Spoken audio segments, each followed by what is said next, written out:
Well, welcome to the first Media 7 Extra. These two gentlemen were so entertaining we couldn't bear to just send them away, so we're keeping them here.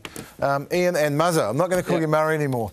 Well, let's talk about some war stories on air. I mean, as I said, I grew up in Christchurch, and I can remember your stunt where you locked yourself in the studio for 2 days. The whole damn city talked about it. Yep. What actually happened there? Well, it was a really well orchestrated stunt. Yeah. To be quite honest, you know, we there were 3 people who knew about it: myself, a copywriter, and the program director. Management didn't know. Management didn't know. No, excellent. No, they had. So we kept that really tight. And I used to do this hour in the morning, very early, called Phone Fun, and basically people rang up and told outrageous, dirty jokes. Just a whole hour between 5 and 6 in the morning. So we orchestrated that. The program director sent me a letter. It was orchestrated too. Yeah, the letter was there and saying, you know, if you don't stop this, we're going to take an hour off your show. So we decided that on the Friday morning, when I supposedly finished at 9, I would put a filing cabinet in front of the door of the studio and a potty and a potty? We took a potty into the studio. Or a nappy. Yeah, not even a portal. And stayed there for 48 hours. And the wonderful thing was that TV1, I remember, came down to do an interview. And I thought, no, don't need an interview. So I pulled the curtains and they were sort of sitting there with nothing. They could do nothing, so they left. But it was a very successful stunt. So how did it end? Was it hostage negotiations? Or? Well, what happened, there was a new radio station coming on the air on the Monday morning, and the story was that they would announce whether I would have a job still on the Monday morning when the new radio station started, and of course I did.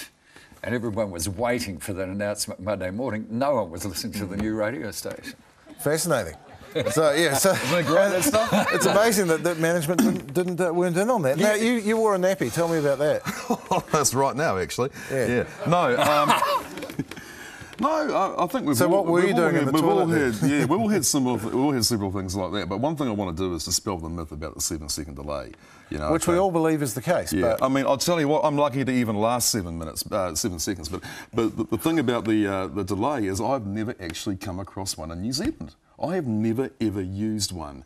And apart from talkback, when you call a radio station now in New Zealand, there is no 7-second delay. It's a load of rubbish. Show me a studio that has one. I've never used one. Well, can I tell a story from Hamilton? When I worked there, we did this Thursday night show, and people rang up from all over the country, no delay. This particular night, this bloke rings up and says, I want to say hello to your station manager. And I said, oh, yeah, Brent Lowe from Music Craze Records. And he said, yeah, tell him he's a big cunt. And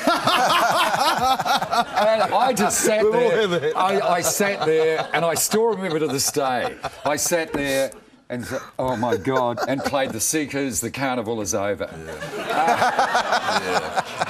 And it was... The next week, we had a tape recorder sort of at one end of the studio, which was the record end, and at the other end of the studio was another tape deck, and that was the playback. We had about 7 seconds in between. Of course, it's far more sophisticated than that now, but that was the first 7 seconds delay. Right. And we also had to, back, you know, even up to about 12 years ago, keep an audio log for about 14 days of what actually went to air. And if we had a complaint come in, the tape would just kind of go missing. You know, like, oh, sorry, we've actually lost that audio. We can't provide you with that, which we've done before, haven't we? Yeah, gotcha. It wasn't working that particular day. Or the so what were the complaints usually about? Was it usually about swearing or? Generally, people taking exception to opinions, you know, or ridiculous opinions, or completely inane opinions, or putting things to air that are perhaps not appropriate, deemed by some people. And maybe now it's really sad that there are a lot of brands now, a lot of brands that are homogenised, where on-air people don't have the parameters to actually experiment anymore. And if they did, you know, 2 things can happen. You can experiment like that, and you can run some big risk like that, and it can take off and go amazing for you. You know, looked up by management, backed by management, big money, you're having a great time, or it's over.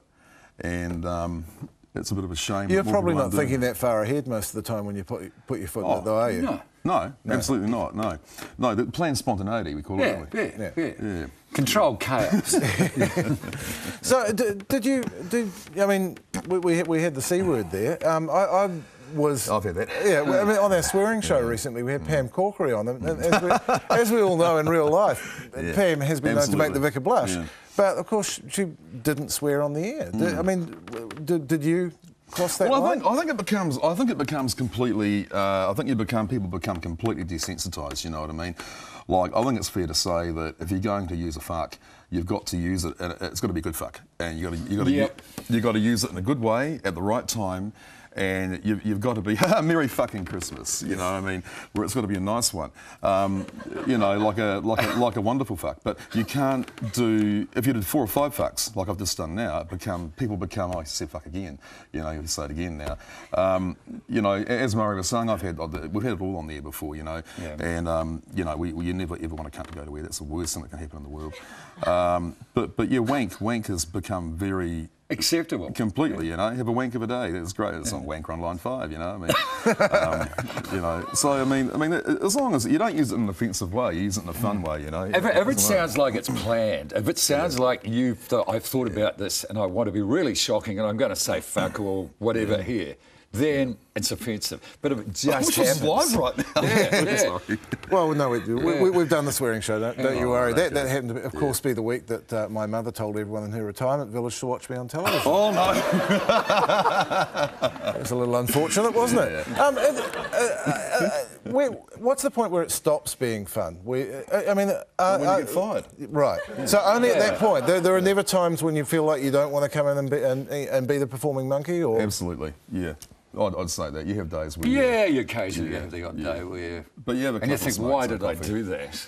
Yeah, I'm sure... The driving home thing. Driving home going, oh, no. I mean, I don't regret anything to you, but I've certainly driven home before and gone, oh, no, that was really dumb.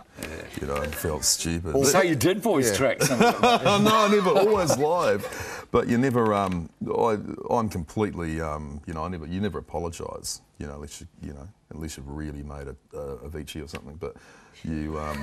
Whoa. You never apologise. Yeah. Are there times when you pick up the paper and read about yourself, pick up the paper in the morning and read about yourself and think, oh... Yep. You're a bit better behaved though, aren't you, Murray? Yeah, probably. Yeah. Can I tell you the firing story? Yes. Okay. Oh, yeah, no, we haven't got the firing story. This was a woman in the press in Christchurch wrote an article saying that the standard of New Zealand children's speech was being destroyed by radio disc jockeys. And I took exception to that. And so I started thinking of all the lines that I could use. So I had them all prepared, controlled chaos. And the first one was she had a kitchen that launched 1,000 garbage bags, which really didn't, you know. But the one that got me the sack was I said, everybody knows that blah, blah, blah. When she went to the gynecologist, he played Gene Autry records when she put her feet up in the stirrups. And I got the sack. Next day, I was having lunch, got a phone call, don't come back. And that station was probably the most successful station in the country. We had 53% of the audience. And then you left and their ratings got cut in half? That's true. So they're regretting it now. Well, we actually really do have to go this time, but thanks very much, gentlemen, because I think we all deserve a drink. So, Iain Stables and Muzzer Ingles, thank you very much for your time. Thanks for the audience too, thank you very much. Yes, and that has been Media 7 Extra. Thank you, bye-bye.